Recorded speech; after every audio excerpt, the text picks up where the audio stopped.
नमस्कार। तो चलिए बिना एक भी सेकंड बर्बाद करते हुए शुरू करते हैं अपना आज का टॉपिक। यहाँ पर देखिए, शुरुआत हमको आज करनी है। सबसे पहला टॉपिक है मोड्स ऑफ कनेक्टिंग इंटरनेट।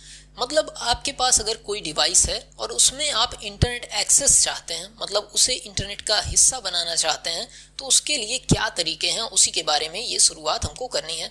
तो जैसा आपको पता भी होगा, देखिए अपने डिवाइस में इंटरनेट चलाने के कई सारे तरीके हैं। यहाँ पर देखिए, हॉटस्पॉट आपने सुना होगा, वाईफाई आपने सुना होगा, लैन केबल होता है इंटरनेट चलाने के लिए इस्तेमाल किया जाता है, ब्रॉडबैंड डिवाइस के थ्रू आप इंटरनेट चला सकते हैं, या यूएसबी के थ्रू, जो आपका चार्जिंग वाला वायर होता है ना यूएसबी, उसके थ्रू भी यूएसबी टिथरिंग ऑप्शन यूज करके आप इंटरनेट एक्सेस कर सकते हैं। तो ये कुछ तरीके हैं जिसकी सहायता से आप इंटरनेट चला सकते हैं, या आप चाहें तो हॉटस्पॉट की सहायता से भी इंटरनेट चला सकते हैं। तो ये सारी चीज़ें क्या होती हैं, इसी को पढ़ने जा रहे हैं। तो सबसे पहले बात करते हैं हम, यहाँ पर देखिए लैन केबल, इससे शुरुआत करते हैं। अब देखिए, ये सब शब्द आपने कहीं ना कहीं सुने होंगे, बस एक बार मैं तराश दे रहा हूँ आपको, और नोट्स डिस्क्रिप्शन में मिल जाएगी। बस मेरी बात को ध्यान से सुनिएगा, उसी का मोल है यहाँ पर। बहुत से बच्चे नोट्स बनाने लगते हैं या नोट्स डाउनलोड कर लेते हैं, सोचते हैं काम हो जाएगा। तो बच्चा, नोट्स कोई ऐसी चीज़ नहीं है कि उससे काम चल जाएगा। जो हम बता रहे हैं वो सारांश है सारी चीज़ों का, उसको ध्यान से बस सुनते चलो। और नोट्स मैं इसलिए दे देता हूँ कि दिमाग आपका लिखने पे ना रहे। चलिए, लैन देखिए, आधुनिक कंप्यूटर में कई तरीके से इंटरनेट कनेक्ट किए जा सकते हैं, जबकि कई कंप्यूटर वाईफाई के माध्यम से इंटरनेट का यूज कर सकते हैं। कुछ कंप्यूटर में वाईफाई नहीं होते। यदि आपके पास ईथरनेट पोर्ट है, कंप्यूटर में होता है, तो आप कंप्यूटर में ईथरनेट कार्ड और केबल मॉडेम का उपयोग करके इंटरनेट कनेक्ट कर सकते हैं। ठीक, इसके बाद बात करते हैं ब्रॉडबैंड की। ब्रॉडबैंड क्या चीज़ होती है? तो ब्रॉडबैंड देखिए एक हाई स्पीड इंटरनेट कनेक्शन है। मतलब इसमें इसकी सहायता से जब आप इंटरनेट चलाते हैं तो आपका इंटरनेट काफ़ी तेज स्पीड से चलता है, जो कि वाइड फ्रीक्वेंसी का यूज़ करके मल्टीपल चैनल पर डेटा ट्रांसमिट, मतलब डेटा भेज सकता है। ठीक है, ट्रांसमिट मतलब भेजना। ब्रॉडबैंड कनेक्शन का यूज करके कोएक्सियल केबल, पिछले लेक्चर में पढ़ाया था कोएक्सियल लेवल क्या होता है, कोएक्सियल ट्विस्टेड पेयर केबल और ऑप्टिकल फाइबर केबल, 3 तार होते हैं। तो इसमें coaxial cable, optical fibre cable, twisted pair cable का यूज किया जाता है। तार क्या है ये पहले हम पढ़ चुके हैं, आप चाहें तो पिछले लेक्चर देख लीजिएगा। ठीक है, यह टेक्निक डायल अप कनेक्शन से ज्यादा तेज इंटरनेट स्पीड देती है। ठीक है, इसके बाद आगे की तरफ बढ़ते हैं। यूएसबी टिथरिंग क्या होती है? तो इसमें देखिए, आप यूएसबी की सहायता से इंटरनेट चलाते हैं। टिथरिंग के माध्यम से लैपटॉप, मतलब सेटिंग में जाएंगे तो जब आप हॉटस्पॉट के ऑप्शन में जाते हैं तो वहीं पे देखेंगे ना, तो आपको ये ऑप्शन मिल जाएगा, और इसकी सहायता से भी आप इंटरनेट चला सकते हैं। सर, इसमें सवाल किस तरीके से पूछा जाता है? तो बहुत देखिए बेसिक तरीके के सवाल आएंगे, बस नाम ध्यान से सुनते रहिए। इसीलिए इसको बहुत डिटेल इसलिए ही नहीं बता रहा हूँ क्योंकि इससे बहुत डिटेलिंग क्वेश्चन नहीं आएंगे।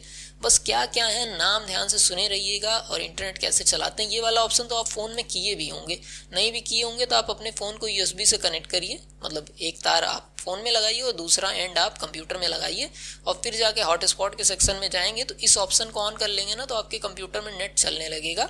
यही सारी प्रोसेस इसकी होती है। ठीक, इसके बाद देखिए, आपको पढ़ना है मैक एड्रेस क्या होता है। हमने ध्यान होगा पिछले लेक्चर में पढ़ा था आईपी एड्रेस क्या होता है। तो हमने बताया था कि देखिए, हर कंप्यूटर का अपना एक पता होता है और उस पते को क्या कहते हैं, आईपी एड्रेस कहते हैं। तो सर, मैक एड्रेस क्या चीज़ आ गई?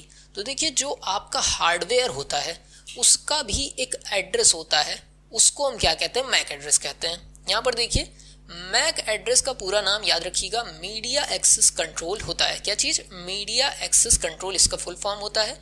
इसे फिजिकल एड्रेस और हार्डवेयर एड्रेस के भी नाम से जाना जाता है। ठीक, ये क्या है? ये हार्डवेयर का एड्रेस है, इसीलिए इसको फिजिकल एड्रेस या हार्डवेयर एड्रेस के नाम से जाना जाता है। यह सभी इलेक्ट्रॉनिक और नेटवर्किंग डिवाइसेस के लिए एक यूनिक परमानेंट एड्रेस होता है। यहाँ पर देखिए, मैक एड्रेस एक ऐसा नंबर होता है जिसके द्वारा आप अपने कंप्यूटर में लगे नेटवर्क एडाप्टर को पहचान सकते हैं। मतलब ये जो हार्डवेयर है आपका, उसका एड्रेस है, किसी सॉफ्टवेयर वाली चीज़ का नहीं। जो फिजिकल डिवाइस जिसे आप छू सकते हैं उसका एड्रेस होता है, जैसे बैटरी पे भी नंबर पड़े होते हैं। ठीक, चलिए आगे की तरफ चलें तो यहाँ पर देखिए IMEI नंबर की बात की गई है, जिसके लिए आप ये कोड याद रखिए। इस कोड की सहायता से आप अपने फ़ोन का IMEI नंबर चेक कर सकते हैं। बस आपको डायल जो होता है, जिस पर नंबर डायल करते हैं, डायल पैड पे ये लिखना है और आपका IMEI नंबर आ जाएगा। इसकी सहायता से आपका फ़ोन अगर चोरी हो जाए तो आप रिपोर्ट लिखा सकते हैं और उसे ट्रैक भी दोबारा किया जा सकता है। मान लीजिए आपके में सिम बदल दिया, तो लेकिन हार्डवेयर तो वही है ना, तो ये IMEI नंबर हार्डवेयर का एड्रेस होता है और इसकी सहायता से क्या कर सकते हैं, इसकी सहायता से हम लोग अपने फ़ोन को ढूंढ सकते हैं। फिर बात आती है आपके पॉपुलर वेब ब्राउज़र की। तो पॉपुलर वेब ब्राउज़र तो पढ़ेंगे, पर सर वेब ब्राउज़र क्या होता है, तो M2R5 में इसको बताया है, लेकिन फिर से देखिए आपका जो कंप्यूटर होता है उससे आप रिक्वेस्ट करते हैं किसी भी डेटा की। जैसे अभी आपने मोबाइल से क्या रिक्वेस्ट किया, यूट्यूब की, तो यूट्यूब आपके फ़ोन में आ रहा है। ये मेरी वीडियो आपके फ़ोन में थोड़ी है, ये तो यूट्यूब से आपके पास आ रही है ना। तो आपका कंप्यूटर ने इसकी रिक्वेस्ट की तो आपके पास ये डेटा आ रहा है। तो जिस सॉफ्टवेयर के थ्रू रिक्वेस्ट कंप्यूटर करता है उसको ब्राउज़र कहते हैं। फिर से क्लाइंट कंप्यूटर जिस सॉफ्टवेयर के थ्रू रिक्वेस्ट करता है, जैसे आप गूगल क्रोम की सहायता से कर रहे हैं, तो गूगल क्रोम क्या है, वेब ब्राउज़र है। इसी तरीके से वेब ब्राउज़र क्या है, एक ऐसा एप्लीकेशन सॉफ्टवेयर जिसकी सहायता से क्लाइंट क्या कर पाता है, रिक्वेस्ट कर पाता है। अब ये कौन कौन से होते हैं, नाम एक बार देख लीजिए। तो सबसे पहले आपको इंटरनेट एक्सप्लोरर मिल जाएगा, ये फ्री वाला होता है। देखो यहाँ पर टाइप करूँ, अगर मैं देखता हूँ तो देखिए इंटरनेट एक्सप्लोरर, ये देख रहे हैं कि नहीं, ये आपका क्या है, इंटरनेट एक्सप्लोरर वेब ब्राउज़र है। ये भी एक तरीके का, जैसे आपका क्रोम है ना, वैसे ये भी एक वेब ब्राउज़र है। अब इसको देखिए, जिसको विंडोज़ 95 के साथ बनाया गया था और 1995 में इसे लॉन्च किया गया था। माइक्रोसॉफ्ट ने Internet Explorer web browser Linux, Unix, Mac, mobile phone यहाँ पर अथवा ये चीज़ मैं समझ नहीं पा रहा हूँ, मोबाइल फ़ोन के लिए डेवलप किया गया था। ठीक, इंटरनेट एक्सप्लोरर का फर्स्ट वर्जन 1.0 और लेटेस्ट वर्जन 11 है। ये हो सकता है बदल गया हो, जिसको 2013 में लॉन्च किया गया था। याद करने वाली बात कुल मिला के क्या है, चलो आप बताते हैं। विंडोज़ 95 के साथ लॉन्च किया गया था, 1995 में ये बना था। इतना याद कर लोगे तो इंटरनेट एक्सप्लोरर आपका काम भर का क्वेश्चन जो आएगा वो यहीं से आएगा। फिर आया आपका माइक्रोसॉफ्ट एज, इसको भी देखते हैं। देखो ये आपका माइक्रोसॉफ्ट एज है, ये अभी भी चलता है। इसको ओपन करके आप इंटरनेट चला सकते हैं और PDF भी खोलते हैं तो इसी पे खुल जाती है। तो ये देखिए, इसको माइक्रोसॉफ्ट के द्वारा डेवलप किया गया था। ये एक ग्राफिकल वेब ब्राउज़र है, मतलब जो ग्राफिक को सपोर्ट करता है, जिसको विंडोज़ 10 और Xbox One के लिए 2015 और फिर 2017 में एंड्रॉयड और iOS के लिए बनाया गया था। ठीक, इसको थोड़ी सी चीज़ याद कर लीजिएगा कि जो विंडोज़ के लिए 2015 में लॉन्च हुआ और iOS के लिए और एंड्रॉयड के लिए 2017 में ये लॉन्च हुआ। चलिए, फिर गूगल क्रोम की बात आती है। तो ये तो गूगल क्रोम तो आप यूज़ ही कर रहे हैं, और इसको किसने बनाया था, तो गूगल ने इसको बनाया था। 2008 में विंडोज़ ऑपरेटिंग सिस्टम के लिए इसे रिलीज़ किया गया था, ये याद रखिएगा। ठीक, बाद में इसे लिनक्स, मैक OS, iOS और एंड्रॉयड के लिए भी रिलीज़ किया गया, इसीलिए तो फ़ोन में आप चला पा रहे हैं।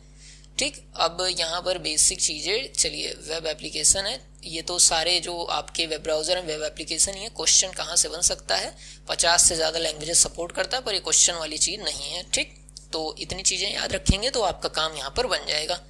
मोजिला फायरफॉक्स की बात की जाए तो इसे भी कंप्यूटर में आपने कहीं ना कहीं चलाया होगा, जिसको 2002 में डेवलप किया गया था। ये ओपन सोर्स वेब ब्राउज़र है जो ओपनली अवेलेबल होता है, जिसके कोड में भी आप थोड़ा मोड़ा बदलाव अपनी ज़रूरत के हिसाब से कर सकते हैं। और इसको भी देखिए Windows, Linux, Mac OS, Android operating system के लिए डेवलप किया गया था। मोजिला फायरफॉक्स में ये कुछ लैंग्वेजेस इस्तेमाल की गई हैं। लैंग्वेजेस नहीं पूछी जाएंगी वो लेवल में, ठीक है, नहीं पूछी जाएंगी, ऐसे क्लियर बता दे रहा हूँ, मत परेशान होना। नॉलेज के लिए लिखा है, नोट्स डाउनलोड करके पढ़ लेना। ओपरा ब्राउज़र ओपरा सॉफ्टवेयर कंपनी ने बनाया था, जो कि 1995 में डेवलप किया गया था। अब तो लगभग ये बंद ही है। विंडोज़, iOS, लिनक्स और एंड्रॉयड, मैक OS के लिए डेवलप किया गया था। ठीक है, इसको अब बहुत ज़्यादा नहीं यूज़ किया जा सकता, लेकिन जब हम लोग छोटे थे, आप भी जब शायद छोटे थे, बहुत अंतर हमारा आपका नहीं होगा, तो इसे यूज़ किया जाता था। UC ब्राउज़र भी यूज़ किया जाता था उस टाइम।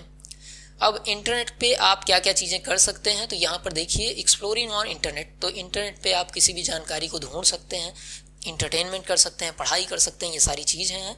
एक शब्द आता है सर्फिंग ऑन वेब। सर्फिंग का मतलब क्या होता है, देखिए सर्फिंग का अर्थ होता है वेब पेज, मतलब एक वेब पेज से दूसरे वेब पेज पे जाना ही क्या कहलाता है, सर्फिंग कहलाता है। इंटरनेट पे सर्फिंग के लिए एक ब्राउज़र और इंटरनेट कनेक्शन की आवश्यकता होती है। देखो, इंटरनेट पे एक वेब पेज से दूसरे वेब पेज पे जाना है तो सबसे पहले आपको ब्राउज़र ओपन करना होगा, क्योंकि उसी में वेब पेज खुलेगा, और ब्राउज़र में कोई चीज़ आ पाए इसलिए इंटरनेट कनेक्शन चाहिए। तो ये दो चीज़ आपको चाहिए, सर्फिंग करने के लिए। फिर सर्च इंजन की बात की गई है, तो सर्च इंजन क्या चीज़ होता है, यहाँ पर देखिए आसान सी चीज़ है, नाम भी समझ में आ रहा होगा, सर्च करने वाला इंजन। तो यहाँ पर देखिए एक वेब बेस्ड टूल या सॉफ्टवेयर प्रोग्राम है जो इंटरनेट यूज़र को www पर इंफॉर्मेशन सर्च करने में हेल्प करती है। और इसमें सबसे ज़्यादा फेमस कौन सा सर्च इंजन है, आपका गूगल है। इसके अलावा बिंग, याहू, बिडू और ये कुछ वेब ब्राउज़र हैं जो पॉपुलर हैं। नाम पूछा जाता है, नाम एक बार ध्यान से समझ लीजिएगा और इनके बारे में कुछ इन्फॉर्मेशन भी मैंने दे दी है, आप चाहें तो इसको पढ़ सकते हैं। गूगल क्या था, याहू क्या था, बाइडू क्या था, या और भी वेब ब्राउज़र किस तरीके से आपके पास इन्फॉर्मेशन दे सकते हैं। कुल मिला के इसका काम क्या होता है, तो जो भी कीवर्ड आप लिखते हैं ये अपने डेटाबेस में सर्च करता है। चलिए एक बार समझिए इस चीज़ को।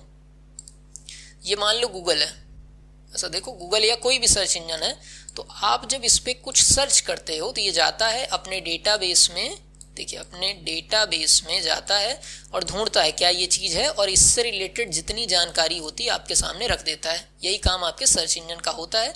इसके लिए जानकारी को ढूंढने के लिए ये क्राउलर का इस्तेमाल करता है। क्राउलर पूछा भी जाता है, तो क्राउलर की सहायता से ये डेटाबेस को चेक करता है कि जो शब्द यूज़र ढूंढ रहा है वो मेरे पास है या नहीं। अगर होता है तो आपके सामने लाकर वो रख देता है।